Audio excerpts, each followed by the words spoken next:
I have very mixed feelings to formally bid farewell to you as the Chief Justice of Pakistan.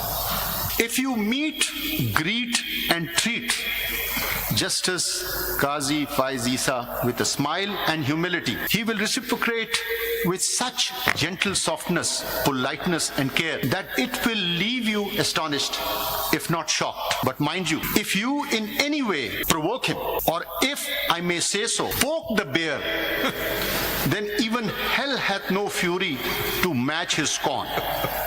And only God may help and save you. Let me share a secret with you all today, that I have faced such wrath of this bear many times.